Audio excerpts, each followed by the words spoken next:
We're going to have a look at how to do a system restore point and enabling the restore point functions.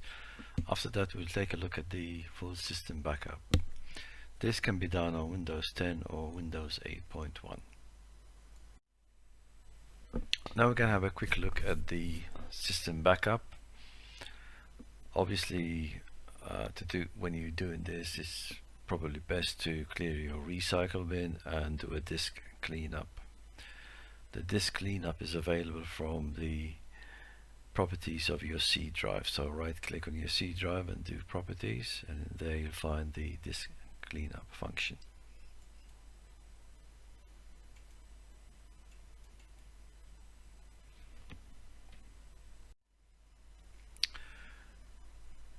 To create a Windows system backup, you will need to start again in Control Panel and select the File History option.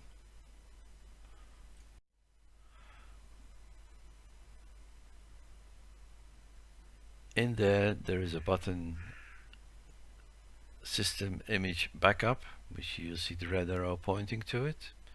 So click on that. Right, we're now going to change some settings for our backups.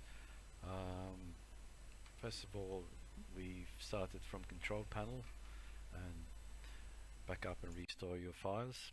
It's still called Backup and Restore Windows 7, so don't worry about that. But anyway, as you can see, I've set a schedule on there for the second day of the month, but in here we can change some settings as to what we want to back up. So this is asking us where we're going to do our backup. I've got 2 terabyte drive, plenty of space on it, so we're going to select that one. And you can either choose Windows to let Windows decide what you want to back up, or you can choose yourself. So I'm going to choose myself. The reason for that is I've got plenty of things which I don't want to back up. For example, I've got my Google Drive. There's no point backing that up. It's on the cloud. My music and pictures and OneDrive is on the cloud as well. My music and pictures are on a different drive, so there's no need to include them there.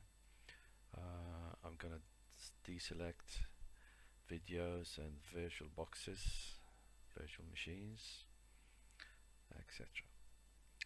So in here I've also done a Windows 10 upgrade, so I'm going to deselect those items as well.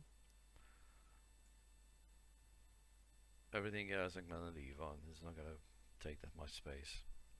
These are my other 2 drives, which are one's the drive we're going to back up on, and this is a different little partition on the same drive. So we click next. Before we do that, it says here include a system image of drives. Yeah, so it's going to take a backup of the EFI system partition and the recovery partition. Those things are there because I've declared my system to be a GPT drive. So when we did the installation, it created a EFI partition, which will be needed to do a restore from. So we're going to do next.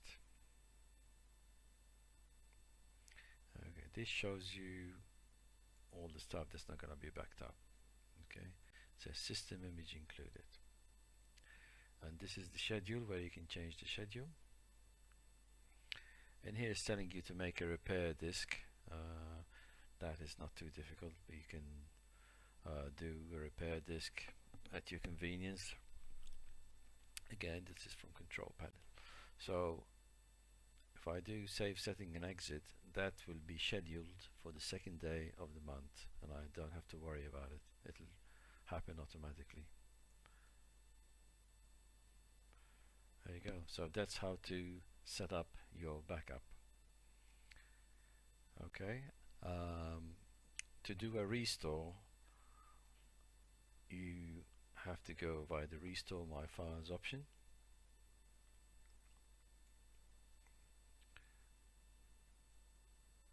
If you click on here, this will give you the choices of the backups that have been made.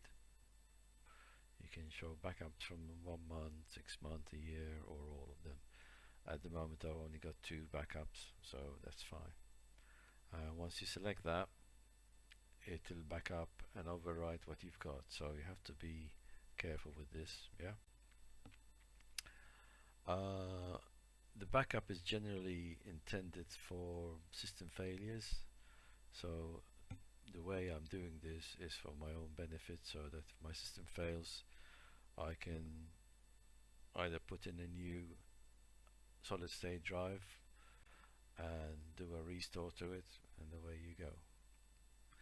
Okay, so I hope that helps you. Thanks very much.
First of all, we need to start off by using an item in control panel called recovery. As you can see, it's listed in there when you view by small icons. So we launch the recovery. This gives us a choice of creating a recovery drive, system restore, and configuring the system restore options.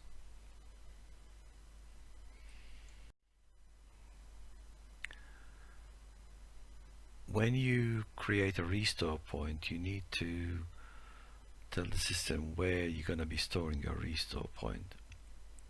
As you can see from my available drives, I have 2 drives with the protection turned on, so if there's no room on one, it'll go on the next one. And there's also a button to configure and a button to create.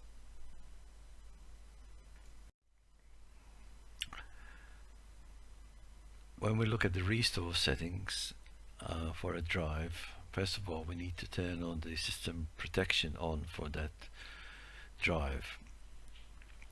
Also, we need to set up an area of storage so it is available for the restore points.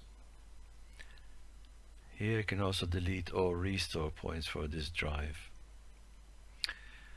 Don't forget, if you're using the same drive to do like system images of your PC, that can become very large and you'll run out of space.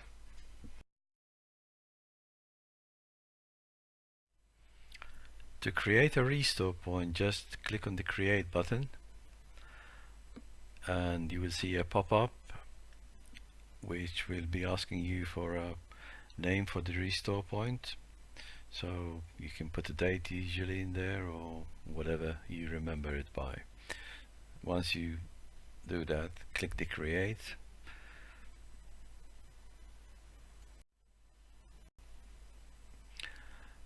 And once we've done that, we can go back and open the system restore to see whether we can actually do a restore.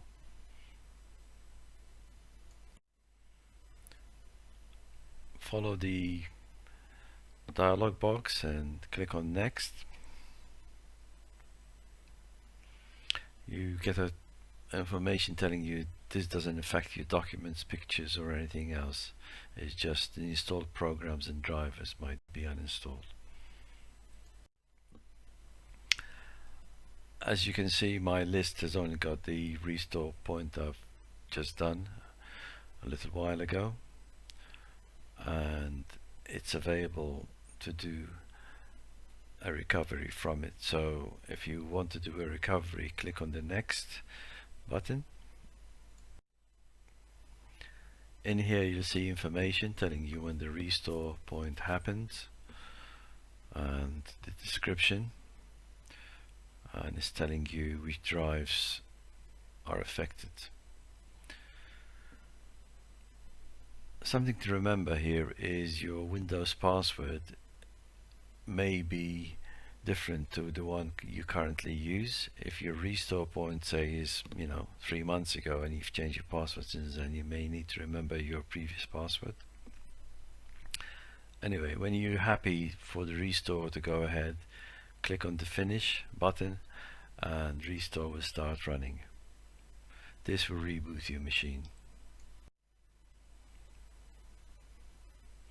Once the restore is finished, your system will restart and you need to log in. That's it for the restore.